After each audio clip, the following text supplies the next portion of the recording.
Revelation 13 एक turning point है revelation chapter के अंदर। और उसके अलावा इस पुस्तक में एक खास वचन को देखिए, बहुत ही इंटरेस्टिंग है। इस वचन के बारे में बहुत से लोग अलग अलग प्रकार से बोलते हैं, लेकिन एक्चुअल मीनिंग क्या है इसे आपको समझना है। रेवलेशन चैप्टर 13 वर्स 18, देखिए क्या लिखा है। Here is wisdom, let the person who has insight calculate the number of the beast, for it is the number of a man, it's number is 666। बहुत ही इंटरेस्टिंग है। 666, ये 666 क्या है और क्यों परमेश्वर अपोस्टल जॉन को पैटमस आइलैंड में इसे बताते हैं, हम इसे कैसे समझते हैं और आज के जमाने के तहत इसे कैसे समझना है। वेलकम टू अंतिम दिन का चिन्ह। ब्रदर जगन आए हैं। आइए कुछ सवालों से शुरू करते हैं। Brother Jagan, welcome to the programme. धन्यवाद। अब ये 666 के बारे में बहुत जानकारी है। What is the hidden secret behind it? क्यों परमेश्वर इसे इस तरह रिवील करके जॉन को कहते हैं? क्यों ये वचन ऐसा सृजन हुआ? देखिए, ये 666 जो है, उसके बारे में अलग-अलग समझ है। जी हाँ। इसे हर कोई अलग तरह से समझाता है। हम्म, उदाहरण के रूप में हमें एक बात समझनी होगी। 666 यानी 666। जी हाँ। दर्शकों को मैं ये बताना चाहता हूँ कि परमेश्वर किस बात को अपोस्टल जॉन को बताते हैं, यही मेरा। बहुत लोग अलग अलग चीज बताते हैं। अगर हम इसे समझा कर बताएं तो लोग कंफ्यूज नहीं होंगे। ओह, राइट राइट। ये 666 कहलाने वाला यानी 666 जो है, वो बाहरी रूप में नहीं दिखने वाला है। यह हमें समझना होगा। देखिए, वचन क्या कहता है, जिसे बुद्धि हो वो इस पशु का अंग जोड़ ले, जी, आंखों से देखने पर पता चलेगा। आंख के बारे में तो वहां दिया हुआ है, साफ दिया हुआ है। आंख लगाए तो 666 दिखेगा, तो आंख न लगाए तो 666 नहीं नहीं दिखेगा। दिखेगा। वो तो छिपा होगा, कहे तो आंख ना देखे तो चकरा जाएगा। चकरा जाएगा। हम्म। ये आंखों से देखने का तरीका क्या है, अगर इसके बारे में जरा हम देखें। परमेश्वर की विशेषता क्या है, किससे कैसे बात करनी है वो जानते हैं। किस समय में कैसे किस बात समय करनी है? कैसी बात करनी है। मछुआरों से अलग तरह से बातें की, गन्ने सरत के किनारे। वैसे ही खेतों में भी अलग तरह से बात जी की। हाँ। अब देखिए, ये सच में बहुत बड़ी ऐसी क्वालिटी है। ये तो प्रचारक में सबसे महत्वपूर्ण क्वालिटी हो। Understanding the audience. ऑडियंस, उन्हें समझकर बात करनी है। उनके लोकल मुद्दों पर चर्चा करेंगे तभी उसे समझ पाएंगे। करेक्ट।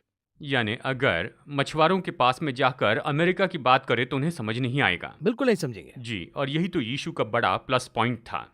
अब देखिए, यीशु के बारे में तो उसके जन्म के बारे में ही 4 लोगों से 4 तरह से बात की।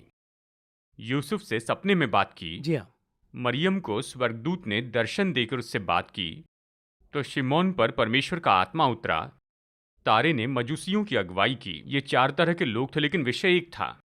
क्यों इन लोगों से इस तरह से बातें की? उनकी भाषा में बात करें तो उन्हें समझ आएगा। उनके टर्म्स में अगर भूवैज्ञानिक से बात करनी है, वो भूवैज्ञानिक संबंध के विषय में कुछ बताते तो वो विश्वसनीय होता है ना? वैसे एक इंजीनियर से बात करें, उसके संबंध में विश्वसनीय है। जब हम इसकी बात करते हैं तो परमेश्वर हमारे लेवल तक उतरकर इतना आसानी से इजीली हमें समझा रहे हैं, ये हम कह सकते हैं क्या? जी, परमेश्वर हमारे लेवल पर आए। वही कह रहा हूँ। प्रभु अगर अपने लेवल से बात करे तो हमें समझ नहीं आएगा। तो he is interested to come down and talk with जी, अस। वो चाहते हैं कि हम उसे जानें, इच्छुक इसलिए है। कहते मैंने महत्वपूर्ण बातें उन्हें लिखकर दे दी हैं। उसकी अन्य कामों में गणना की गई, जो दिया उसको नहीं समझा समझ उन्होंने। नहीं पाए, हमें लिखकर दिया, इस तरह ये कहता है। हम्म। तो देखिए, यहाँ पर बेलशास्सर राजा था दानियल की किताब में, उससे कैसे बात की देखिए। खून से सने हाथ से दीवार पर लिखा। ये ऐसा क्यों लिखा, अगर ये पूछे। बेबीलोन में खून से सने हाथ से लिखना एक तरीका था। हम्म। उस तरीके पर विश्वास करते थे। उसे देखे तो वे डर गए। जी हाँ, देखिए, नबूकदनेस्सर से बात की तो सपने में बात की, उससे उस तरीके से बात नहीं की। प्रभु जानते हैं किससे कैसे बात करनी है। ये भी एक तरीका है। 666 ये भी एक तरीका है।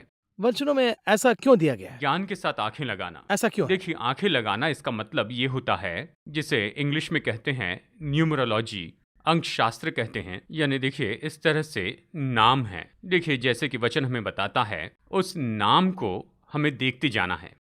देखिए, बहुत से लोग यहाँ पर मिसगाइड कर देते हैं, या गलत बताते, या उन्हें जितना पता है उतना बताते हैं। कैसे, अगर ये पूछे तो ये 666 जो है, ये मनुष्य का अंक है, हम्म। इस तरह वो कहते हैं।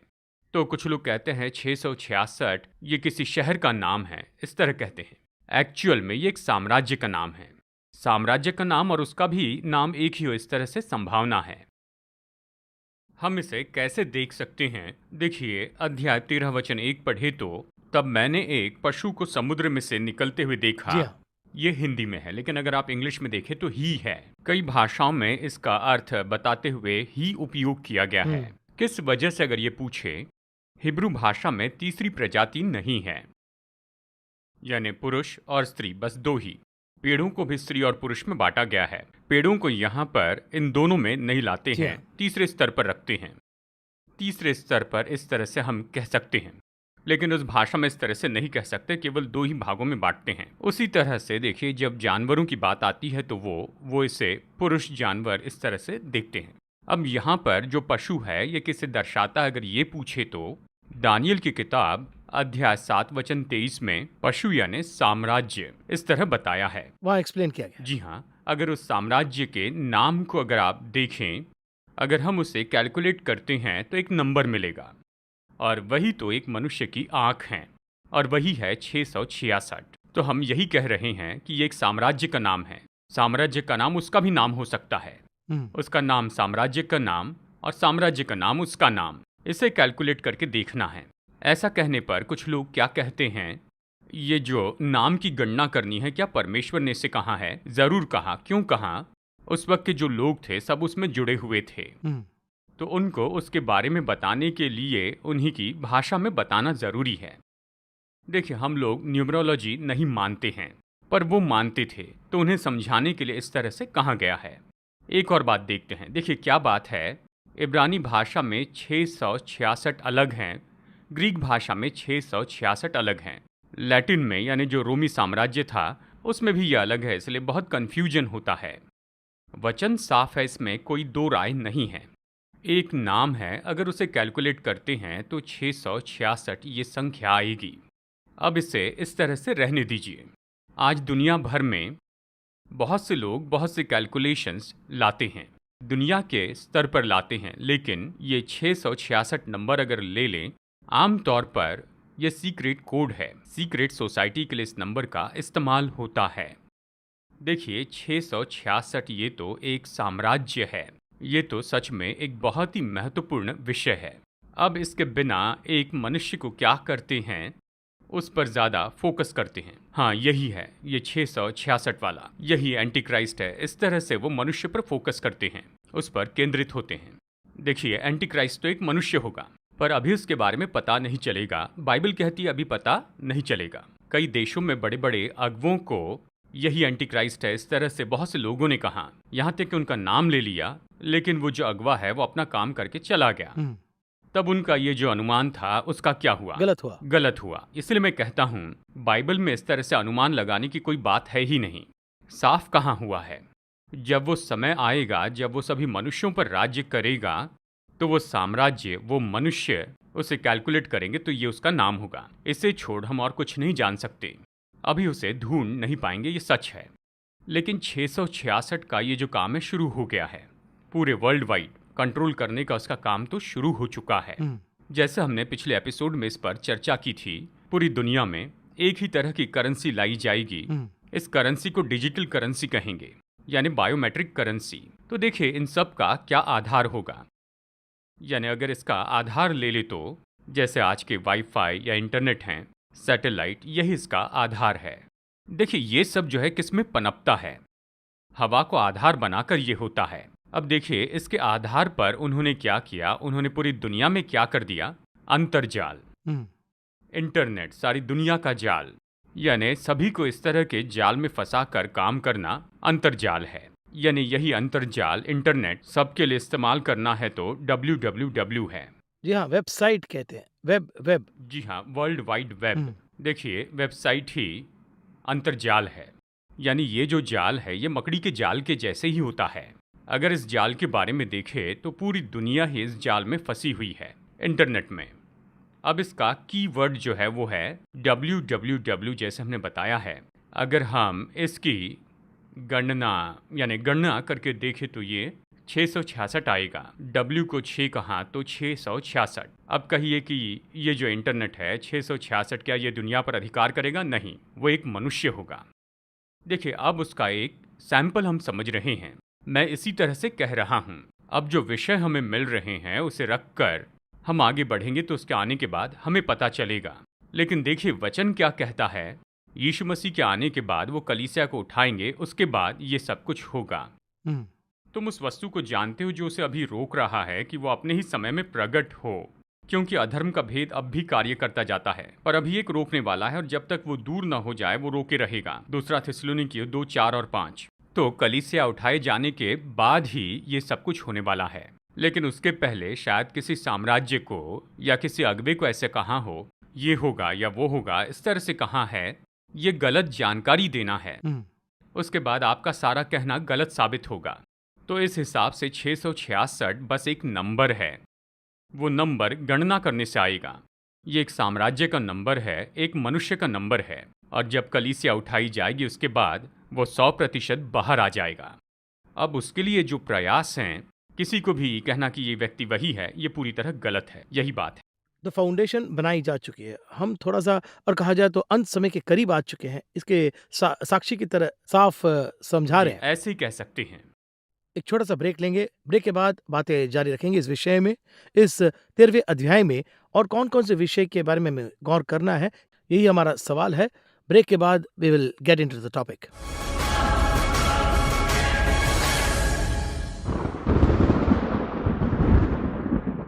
क्या आप एक वेबसाइट, वेब ऐप और एक मोबाइल ऐप चाहते हैं? व्यापार जगत में ये बहुत महंगा है। मेरा चर्च या सेवकाई कैसे तेजी से और कम खर्चे में ऑनलाइन हो सकती है? पेश है B12 डिजिटल होने के लिए आपका एक कदम समाधान, यानी वन स्टॉप सॉल्यूशन। हमारे चर्च रिलेशनशिप एग्जीक्यूटिव से अभी संपर्क कीजिए। आपका चर्च या सेवकाई ये सब कैसे प्राप्त कर सकता है, इस बारे में एक व्यक्तिगत डेमो प्राप्त कीजिए। हमसे संपर्क कीजिए। हमारा नंबर है 7208375063।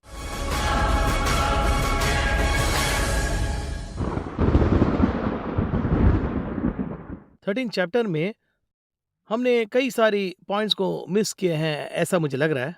इसमें हमने क्या क्या मिस किया है? देखिए, जब हमने इसे देखना शुरू किया तो 3 मुख्य बातें देखी। अभी हमने डिजिटल पैसों के बारे में कहा है, 666 के बारे में देखा है और इन दोनों बातों को समझा है। ये 2 मुख्य बातें हैं, वन वर्ल्ड गवर्नमेंट यानी एक राजा, फिर एक आस्था, एक करेंसी और फिर एक भाषा, ये सब होंगे। अब देखिए, जैसे हम देख रहे थे, हमने कहा एक भाषा यानी वो डिजिटल लैंग्वेज होगी, पूरी दुनिया में आ चुकी है। कंप्यूटर में देखिए बाइनरी होती है, सभी पर नंबर दिए गए हैं, यानी वर्ल्ड वाइड नंबर सिस्टम, यानी सभी को नंबर है, वो हमें नंबर में ला चुके हैं। अब ये तो एक भाषा के संकेत हैं। अब देखिए, इंग्लिश, ये भी जो भाषा है, नंबर में तब्दील हो जाएगी।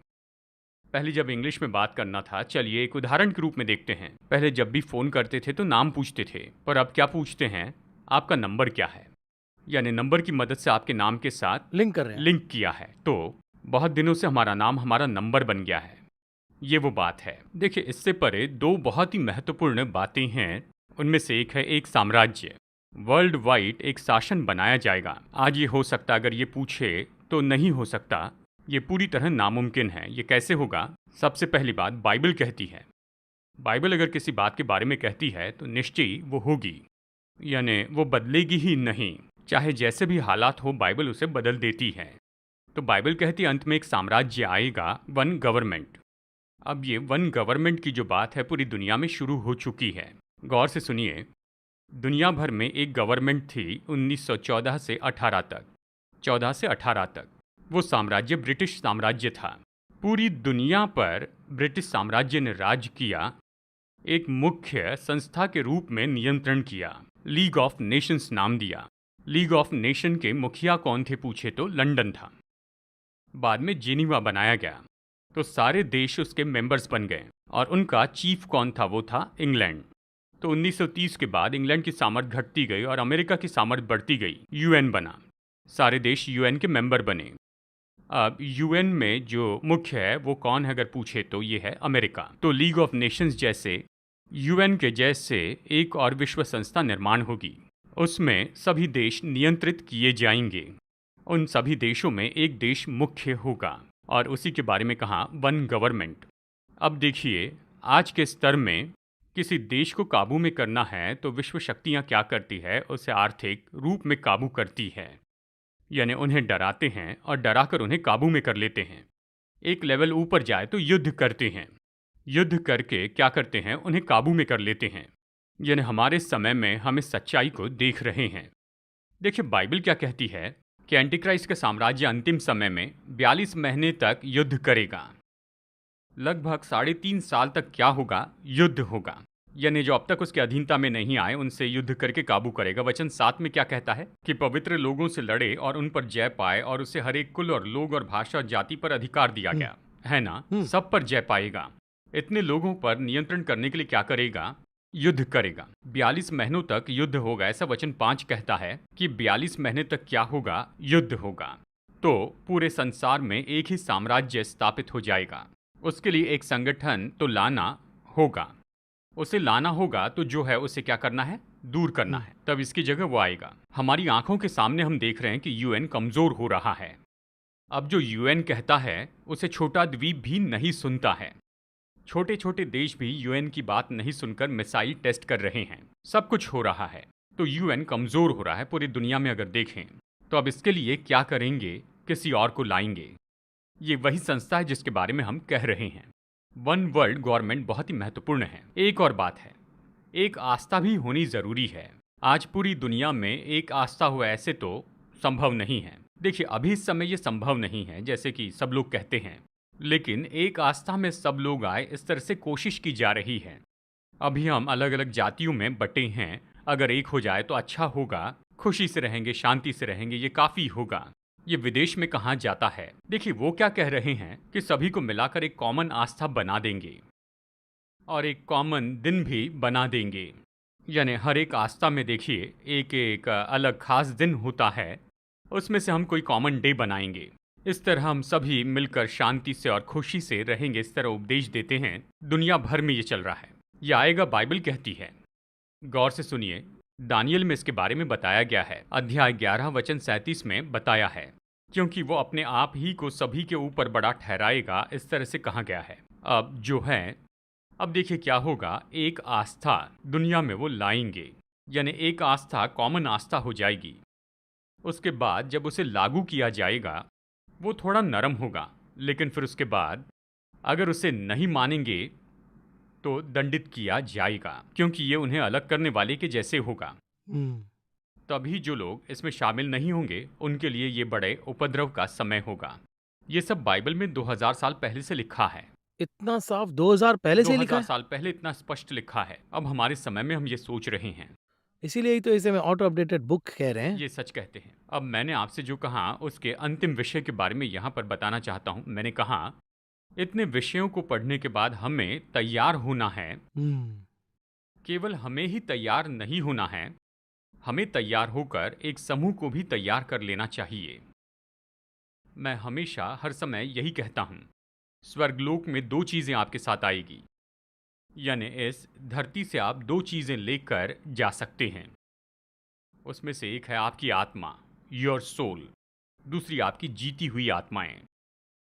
इसके अलावा आप भूमि से कुछ भी लेकर नहीं जा सकते हैं, यहाँ तक कि आपके पहने हुए कपड़े भी यहीं छूट जाएंगे। परमेश्वर हमसे आत्माओं के जीतने की अपेक्षा करते हैं।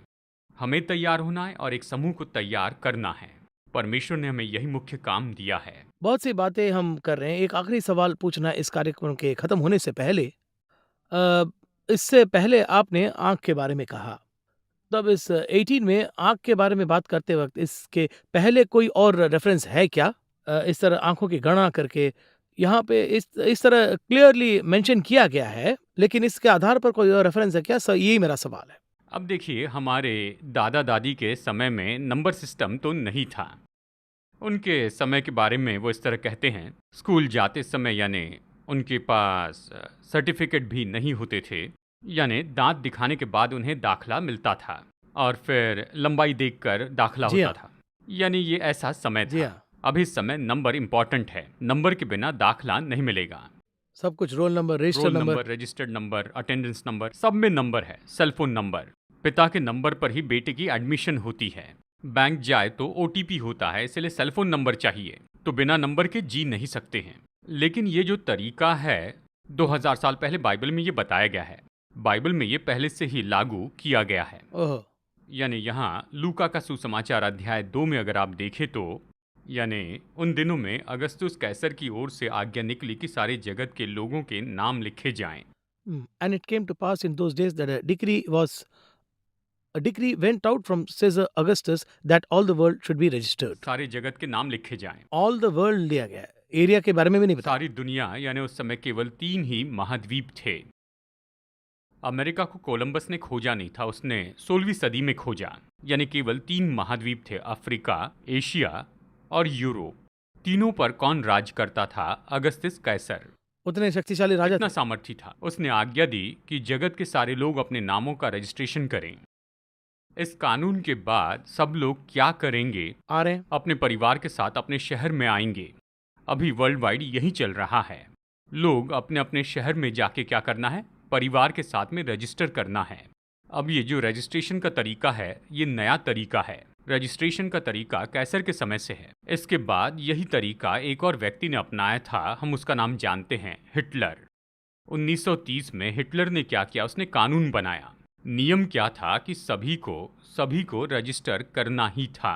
तभी उन्होंने काम किया। यानी इसके बाद ही उन्हें ये बात पता चली कि कौन यहूदी है और कौन जर्मन का है। ये फर्क वो जान पाए। ये तरीका उन्होंने अपनाया। रोमी लोगों ने भी यही किया। यानी देखिए, रजिस्टर करने के बाद आज भी वो ऐसा ही करते हैं। अभी भी ऐसे ही चल रहा है। तो बाइबल ये बताती है, जो पहले हुआ था वो अंत में भी होगा। नया कुछ भी नहीं है। जब पहले रजिस्ट्रेशन हुआ तो यीशु जगत में आए। जब दूसरी बार ये होगा तो यीशु आएंगे। बस यही। So we are all in the end time. अंतिम समय में, सबसे महत्वपूर्ण समय में जीने वाले हम ही लोग हैं। हमारे साथ ही ये जो समय है ये भी अंत हो जाएगा। इस प्रोग्राम में हमने कई बार बात किए हैं, कई कार्यक्रम में भी बात किए हैं। एक ऑटो अपडेटेड बुक, ऐसा हमने कई बार बात की है। आप भी 17 सालों से लगातार रेवलेशन डैनियल के बारे में बात करते आ रहे हैं। मेरा एक सवाल है जिसे मैं 2 मिनट में जवाब चाहता हूं आपसे। अब इन 2 अध्यायों के आधार पर आपकी सेवकाई काम कर रही है। इसने आपको इतना आकर्षित क्यों किया? ऐसा पूछे तो 2 मिनट में जवाब कैसे देंगे? देखिए, मेरा जो कुछ भी है उसे मैंने नहीं चुना है। ये सेवकाई मैंने नहीं चुनी है। ओह, ये प्रकाशन मैंने नहीं चुना है। स्वर्ग ने मुझ पर यह जिम्मेदारी रखी। परमेश्वर ने मुझे बुलाहट दी और परमेश्वर ने ये बताने के लिए कहा। जब मैंने दूसरे अध्यायों से सिखाया तब मुझे बुलाहट हुई कि इसके बारे में और ज़्यादा सिखाऊं। ये मुझे इतना ज़्यादा क्यों मिला? जब इसके बारे में मैं सोच रहा था तो एक समय के बाद परमेश्वर ने कहा, प्रभु ने मेरे दिल में रखा कि इस समय में तुम हो, इसके बारे में तुम्हें बताना है। ये सीजन, इस सीजन के बारे में बताना है। देखिए, इस समय के बाद में कोई और भी आ सकता है। मुझे जो बुलाहट है उसके बारे में मैं बताना चाहूँगा। प्रभु ने जो मुझ पर प्रकट किया वही बता रहा हूँ। देखिए, हर रोज़ मैं कुछ नया विषय कहना नहीं चाहता। यूहन्ना ने कहा, एक ही सुसमाचार है कि स्वर्ग का राज्य निकट आ चुका है। सुसमाचार इतना ही है। मैं यही कहता हूँ, एलिया के जीवन को देखिए, यहजकेल को देखिए, उनके जीवन में, उनकी किताब को देखिए, 10 भविष्यवाणियाँ भी नहीं हैं। 30-40 साल में भी उन्होंने 5 भविष्यवाणियाँ की हैं या 4 भविष्यवाणी। तो परमेश्वर ने जो कहा है हमें बस वही करना है और फिर बाकी सब हो जाएगा। बहुत बहुत धन्यवाद ब्रदर जगन। आज हम सिर्फ डेटा को देखकर जीने वाली ऐसी एक दुनिया में जी रहे हैं, लेकिन जो डेटा परमेश्वर ने दिया है उसे सही तरह से लोगों तक पहुंचाने के लिए आप लगातार कोशिश कर रहे हैं। हम फिर से एक अलग कार्यक्रम में एक और रहस्य खोलेंगे, ऐसा मुझे लगता है। आप और खास करके अगले कार्यक्रम में हम जोसेफ, वे और यीशु, इन दोनों के बीच के एक संबंध को हम कैसे करेंगे, ये हम विस्तार से देखेंगे। अगले हफ्ते हम वो खजाना कैसा होगा उसके बारे में आप बताएंगे तो अच्छा रहेगा। अगले हफ्ते मिलेंगे।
क्या आप एक वेबसाइट, वेब ऐप और एक मोबाइल ऐप चाहते हैं? व्यापार जगत में ये बहुत महंगा है। मेरा चर्च या सेवकाई कैसे तेजी से और कम खर्चे में ऑनलाइन हो सकती है? पेश है B12 डिजिटल होने के लिए आपका एक कदम समाधान, यानी वन स्टॉप सॉल्यूशन। हमारे चर्च रिलेशनशिप एग्जीक्यूटिव से अभी संपर्क कीजिए। आपका चर्च या सेवकाई ये सब कैसे प्राप्त कर सकता है, इस बारे में एक व्यक्तिगत डेमो प्राप्त कीजिए। हमसे संपर्क कीजिए। हमारा नंबर है 7208375063।